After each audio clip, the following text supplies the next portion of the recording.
फ़ाज़ फ़ौज़न अज़ीमा। सदक़ल्लाहुल अज़ीम व सदक़ रसूलुहुन नबियुल करीम व नहनु अला ज़ालिका लमिनश शाहिदीन व शाकिरीन वल्हम्दुलिल्लाहि रब्बिल आलमीन। अक़ीदत व मोहब्बत के साथ दिल की गहराइयों से मुस्तफ़ा जान रहमत शमे बज़्म हिदायत जनाब अहमद मुज्तबा मोहम्मद मुस्तफ़ा सल्लल्लाहु तआला अलैहि वसल्लम की मुक़द्दस बारगाह में दरूद पाक का नजराना पेश करें। अल्लाहुम्मा सल्लि अला सय्यदिना शफ़ीअना करीमना हबीबना मौलाना मुहम्मदिन व बारिक वसल्लिम सलातुन व सलामुन अलैका या रसूलल्लाह सल्लल्लाहु तआला अलैहि वसल्लम। हज़रात मोहतरम, ये वही सयारा की सरज़मीन है। आज आपके दरमियान अभी दो शोरा को सुनना है, सिर्फ मैं थोड़ी देर के लिए, क्योंकि जो आपने जिस शान व शौकत के साथ आपने इन शोराए किराम को बुलाया है, उनका हौसला भी उसी शान व शौकत के साथ आपको निभाना है। यही सयारा आज देख लें, यही कल देखिए। मैं चेहरे देख रहा हूं, मैं चेहरे देख रहा हूं। आपने तकरीर के लिए एक मुकर्रिर को बुलाया कि एक आदमी तकरीर करेगा, उसको भी वक्त नहीं। और चूंकि मैं आपके मकामी हूं, लेकिन हुसूल बरकत के लिए दो तीन शेर सुने। मेरी तकरीर का यही मौजू है कि जुस्तुजू हक की है तो कल्ब व जिगर पैदा कर। जुस्तुजू हक की है तो कल्ब व जिगर पैदा कर। फिक्रे मंजिल है तो फिर आज़म सफर पैदा कर। फिक्रे मंजिल है तो फिर आज़म सफर पैदा कर। और आसमां चीर तो सकती हैं दुआएं तेरी। आसमां चीर तो सकती हैं दुआएं तेरी। हाँ मगर पहले दुआओं में असर पैदा कर। हाँ मगर पहले दुआओं में असर पैदा कर। अभी कह रहे थे नाज़िम साहब कि तुर्की में जलजला आया, तुर्की वालों के लिए दुआ करते। हम ये समझते हैं हम उससे बरी हैं, हम तो आसमान से नाज़िल हुए हैं, हम तो बिल्कुल दुआ करने के लिए हैं। हर चीज दुआओं से नहीं होती, अमल भी कोई चीज है, किरदार भी कोई चीज है। जब हमारे किरदार, जब हमारे अमल ऐसे हो जाएंगे कि मेरे आका ने फरमाया, मेरे सहाबा जानते हो जलजला कब आता है, भूकंप कब आता है। साहबा ने कहा या रसूल अल्लाह, अल्लाह उसका रसूल बेहतर जानता। आका ने फरमाया सुनो, जलजला कब आता है मुसलमानों। आका ने फरमाया जब औरतें गैर महरम के लिए सजने संवरने लगे, जब लोग शरीयत मुस्तफा को पामाल करेंगे, जब नचनियों पे लोग लौटे नोटे निभाने लगे। कयामत कब आएगी, जलजला कैसे आता है, ये तो एक सबक है। अल्लाह उन मुसलमानों की हिफाजत फरमाए। उसी तुर्की की सरजमीन पर जहां एक पहलू देखा कि लोग जलजले में बड़ी बड़ी इमारतें नस्तो नाबूद हो गई, वहीं पर अल्लाह रब्बुल इज्जत ने निशाना बनाया, दिखाया दुनिया वालों को कि कुछ लोग थे सड़कों पर निकल गए, कुछ लोग थे मस्जिद में पहुंच गए, कुछ लोग अपनी जान बचाने के लिए सड़कों पे निकल गए, रास्ते पे खड़े हो गए, कुछ लोग थे अल्लाह के घर में चले गए। वहीं से वीडियो सामने आई कि मस्जिद का पंखा तो हिल रहा था, मस्जिद के कुमकुमे हिल रहे थे, मगर न मस्जिद को नुकसान पहुंचा न मस्जिद में रहने वालों को। यही से बता दिया कि लोगों, जलजला जब आता है, अभी खबर मिल जाए कि यहां भूकंप आने वाला है, तो सब छोड़ के मैदान में पहुंच जाएंगे, घर छोड़ देंगे, आरसीसी मकान छोड़ देंगे, आरसीसी जो बनाया है उसको छोड़ देंगे। क्यों? इससे डर जाएंगे, गिर न जाए हमारे पर, मर न जाए हम। मुसलमानों वाकई में हम अपने ईमान का जायजा लें कि हम जलजला से डर रहे हैं, लेकिन जलजला लाने वाले से नहीं डर रहे। जलजला का खौफ है, लेकिन जलजला जो लाने वाला है उससे नहीं डर रहे, उसका खौफ नहीं है। आज मुसलमानों वक्त नहीं है, मैं मुख्तसर सी बात, हमारे शायर इस्लाम आरिफ शकील आरफी साहब ने जो बताया हालात के एतबार से, मैं भी चंद बातें हालात के एतबार से करूं। मुसलमानों की अगर गुर्बत देखना है, मुसलमानों की अगर गुर्बत देखना है तो मस्जिद के अंदर आप देखिए, उनकी जेब से ऐसे नोट सरकते हैं, एक एक रुपए निकालेंगे 5 रुपए, और अगर धोखे से 50 की नोट आ गई तो जल्दी से अंदर कर लेंगे, ये 50 रुपए। और मुसलमानों की अगर अमीरी देखना है तो देखना गाने वाली औरतों पर, नाचने वालों पर हजारों फेंक कर लुटा कर चले जाएंगे। सबसे अमीर शख्स कल फोड़ मचेगी, देखो कौन ज्यादा इनाम बांट रहा है। वहां पर नाचने वालों पर लुटाए जाएंगे, जहां खर्च करना था, जो मुस्तफा की नात पढ़ रहा है उस पर खर्च करने के लिए लोग सोते हुए नजर आ रहे हैं। और ये खर्च करना, हजरत उस्मान गनी रज़ी अल्लाह ताला अन्हु के पास एक साइल पहुंचा, आका ने भेजा जाओ ले लो, वो हाजत लेकर पहुंचा तो हजरत उस्मान गनी अपने गुलाम को डांट रहे थे, नमक की कंकरी ज्यादा क्यों डाल। उसने सोचा जो नमक की कंकरी पर गुस्सा कर रहा हो अपने गुलाम पे, मेरी जरूरत तो ज्यादा है, कैसे मिलेगी, वापस चले गए। दूसरे दिन फिर सरकार ने कहा जाओ, मेरे आका ने भेजा तो फिर आए, देखा आज गुलाम को चिराग की बत्ती ज्यादा हो गई थी, उस पर डांट रहे थे। उसने सोचा ये तो बड़ा कंजूस है, चिराग की बत्ती पर डांट रहे। तीसरे रोज फिर आए, उस्मान गनी बैठे हुए थे, आज किसी पर गुस्सा नहीं थे, आज किसी पर गजब नहीं है। फरमाया आका मैंने, मुझे नबी ने भेजा है, किस लिए, मेरी जरूरत है। उस्मान गनी ने हाथ पकड़ा, तिजोरी खोल दिया, कहा हाजत मत बता, जितनी तेरी हाजत उतना ले, जितनी तेरी जरूरत है उतना ले ले। तो शख्स कहने लगा हुजूर जरूरत बाद में पूरी करूंगा, मगर मामला समझ में नहीं आया।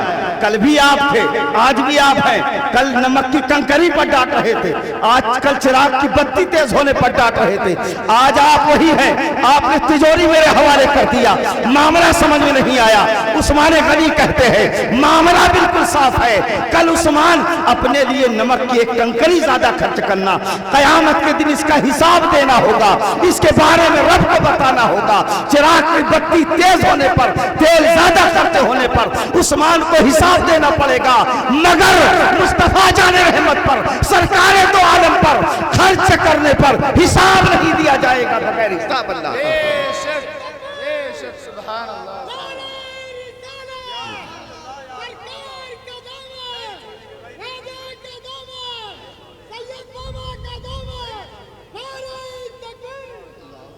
बगैर हिसाब के यहां हिसाब लगाया जा रहा है, यहां हिसाब लगाया जा रहा है।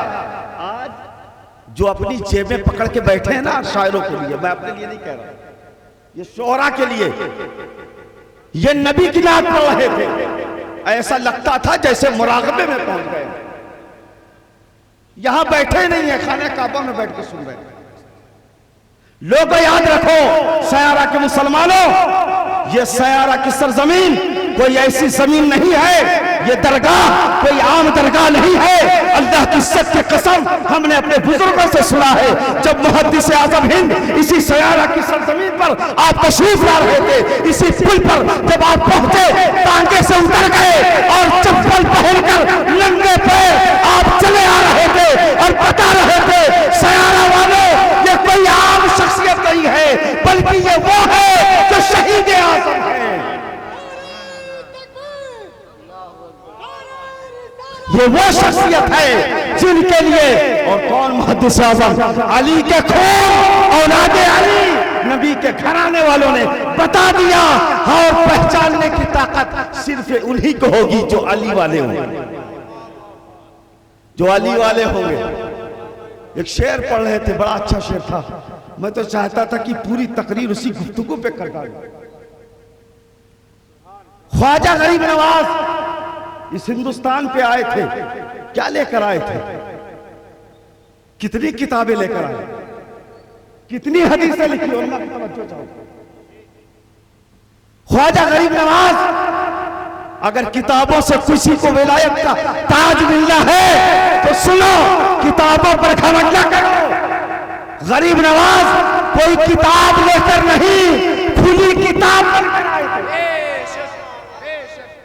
लोग किताबों से लोगों को पढ़ाते हैं, गरीब नवाज ने कहा मैं किताब हूं मुस्तफा जान रहमत की, मुझे देखते जाओ, पढ़ते जाओ, कलमा पढ़कर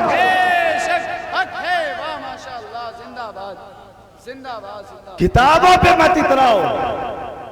खुली किताब गरीब नवाज बनकर आए और मुसलमानों की सयारा की सरजमीन पर अभी कल ये उर्स है ना, कहते हैं उर्स मनाते हैं, उर्स के नाम पर इस्लाम को तकलीफ दी जा रही है। आज उर्स मनाया, इसी सयारा के लोग नहीं आए। अल्लाह की इज्जत की कसम, ये वली देख रहे हैं, ये औलिया किराम देख रहे हैं कि कौन मेरा चाहने वाला है, कौन लड़कियों का चाहने वाला है, कौन रसूलुल्लाह का चाहने वाला है। अरे ये वो चेहरे हैं जिनके लिए मेरे आका ने अपनी काली करनी,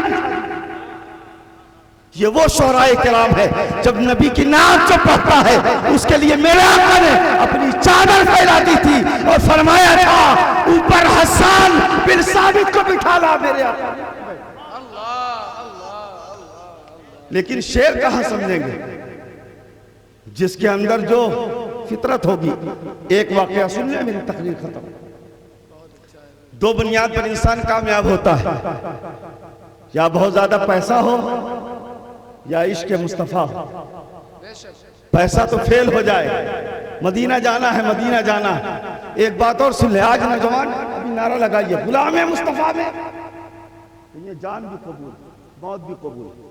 कितने नारे लग रहा है, नारों पे जिंदगी चल रही। समझते हैं नारा ही इस्लाम है। गुलाम मुस्तफा में जा मौत भी कबूल है, और ये मौत कबूल करने वाला ये नहीं कहता कि गुलामी मुस्तफा में 5 वक्त नमाज कबूल है, गुलाम मुस्तफा में ज़कात देना भी कबूल है। ये नहीं कबूल, कल जो सबसे ज्यादा पैसा लुटाएगा ना, फिर सुबह उसके मनहूस चेहरा चाय की दुकान पे बैठकर दूसरों की चाय पे नजर लगाएगा, दूसरों की चाय पे नजर लगा। क्यों? जोश में सब लुटा दिया, अब बचा ही नहीं। अरे खर्च करना है तो सुनो, इश्क़ मुस्तफा पैदा करो अपने अंदर, इश्क़ औलिया पैदा करो। एक गरीब था, जब लोग हाजी हज करने जाते तो उसके अंदर बेचैनी पैदा हो जाती। एक मर्तबा उसने इरादा कर लिया कि मैं हज करने जाऊंगा ही, सुने बस आखिरी बात है मेरी, हज करने में जाऊंगा। तो उसने जो है जहाज में, पानी वाली जहाज से जाते थे, वो जाकर जहाज के अंदर पहले से बैठ गए, पहले से बैठ गए। और जब सब लोग बैठ गए तो टिकट चेक करने वाला दरोगा आया, का टिकट, सबने टिकट दिखा, उसके पास टिकट नहीं था, फटे पुराने कपड़े थे। उसने कहा टिकट का, टिकट तो नहीं है। कहा फिर नीचे उतरो। कहा मुझे नीचे मत उतारो, जो टिकट वाले हैं उनके कदमों पे मुझे बैठा रहे, उनके कदमों में बैठ के चला जाऊंगा, जमीन में बैठ कर। कहा नहीं, उसका गिरेबान पकड़ा, घसीट कर नीचे फेंक दिया। जब नीचे फेंक दिया, जहाज जब चल दिया तो वो शख्स आंखों में आंसू लाया और अपने कुर्ते के बटन को रोज़े रसूलुल्लाह की तरफ कर दिया और कहा आका, ये नाज में कह रहा है, नाज में बोला। एक नाज होता है कि न्याज भी होती है, एक नाज भी होती है। नाज में कह रहा आका, अगर आज आपने मुझे मदीना ना बुलाया तो मैं अल्लाह की इज्जत की कसम सारे गलियों में ऐलान करूंगा कि रसूलुल्लाह सिर्फ अमीरों के नबी है, गरीबों के नबी नहीं। पैसे वालों को मदीना बुलाते हैं, गरीबों को नहीं बुलाते। जबकि शायर क्या कहता है, वही अजमेर जाते हैं जिन्हें ख्वाजा बुलाते हैं। अरे जब ख्वाजा के बगैर बुलाए अजमेर नहीं जा सकते तो रसूलुल्लाह की बारगाह में हक है माशाअल्लाह, बेशक हक। तो उसने अपने कुर्ते का बटन खोला और नाज में कह रहा है, इश्क में कह रहा है, मोहब्बत में कह रहा है कि आका अगर आज आपने मुझे मदीना नहीं बुलाया तो मैं गली गली चौराहे चौराहे चिल्लाऊंगा, ऐलान करूंगा कि आका सिर्फ अमीरों के नबी हैं, गरीबों के नबी नहीं है। अमीरों को बुलाते हैं, गरीबों को नहीं बुलाते। अब ये ऐलान कर दिया।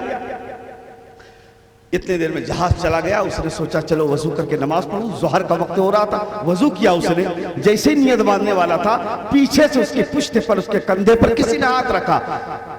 तो उसने बगैर देखे कहा कौन हो? तो कहा तुम क्या करने जा रहे हो? मैं खिजिर हूं, मैं खिजिर हूं। क्या करने जा रहे हो? कहा नमाज पढ़ ले। कहा नमाज ना पढ़ो। कहा क्यों ना पढ़ो? कहा यहां मत पढ़ो, चलो मदीने में नमाज पढ़ना, मदीने में नमाज पढ़ना। तो कहने लगा क्यों मेरे जख्मी दिल को और जख्मी कर रहे हो? क्यों टूटे हुए दिल को और तोड़ रहे हो? क्यों मेरे गमज़दा दिल को और गमगीन कर रहे हो? क्यों मेरा मजाक उड़ा रहे हो?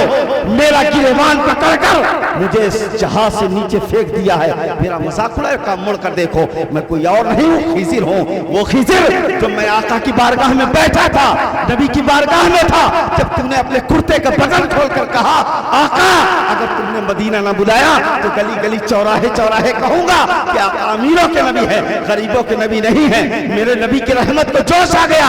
खिजिर कहते हैं ए आशिक, मुस्तफा ने कहा जाओ वो पैसे वालों के आने से पहले उस गरीब को मदीने पहुंचा दो। सुभान अल्लाह, सुभान अल्लाह, सुभान अल्लाह, अल्लाहु अकबर या रसूल अल्लाह। उन पैसा वालों के आने से पहले गरीब को मदीना पहुंचा दो। हजरत खिजिर कहते आंखें बंद कर। आंख बंद किया और कहा खोल। खोला तो मदीने में पहुंच गया। और जब मदीने में पहुंच गया खिजिर गायब हो गए। बस शॉर्टकट में खिजिर जब गायब हो गए तो इसने सोचा मदीने तो आ ही गया हूँ, जहाज भी आने वाला होगा, जरा देखूं तो सही जिन्होंने मुझे गिरेबान पकड़कर मुझे घसीटा था, जिन्होंने जहाज से नीचे फेंका था, किसी ने मेरी मदद न की थी, जरा उनसे भी तो दिखाऊं अपने आप को कि मैं भी मदीना आ गया। इंतजार करने लगा। चंद रोज बाद जब जहाज साहिल पे आया और जब साहिल पे उसको खड़ा देखा तो उसके दरोगा ने अपनी टोपी उतारकर उसके कदमों में रखी। सवारियों ने कहा तुम मदीना कैसे आ गए? कहा लोगों तुम अपनी टिकट और दौलत की बुनियाद पर मदीने आए हो, मैं इसका मुस्तफा की बुनियाद पर आया हूं। बेशक सुभान अल्लाह। तुम अपने पैसों की बुनियाद पर, कोई दौलत की बुनियाद पर आता है, मैं गुलाम मुस्तफा की बुनियाद पर आया हूँ, इश्क मुस्तफा की बुनियाद पर आया हूँ। ऐसा इश्क पैदा करो कि आंख बंद करो, आज भी हो जो इब्राहिम सा ईमान पैदा आग कर सकती है अंदाज़े गुलिस्ता पैदा। रोना मत रो, हमारे साथ क्या हो रहा है, हालात पर नजर डालो। हम अपनी किए की सजा पा रहे हैं, हम पर तूफान आने के हम काबिल हैं। मुसलमानों अपने आप को बदलो, अपने फिक्र को बदलो, अपने मिजाज को बदलो। मिलाद पे अपने बिस्तरों पे सोने वालों, और जब नौटंकी हो तो घरों को छोड़कर आ जाओ।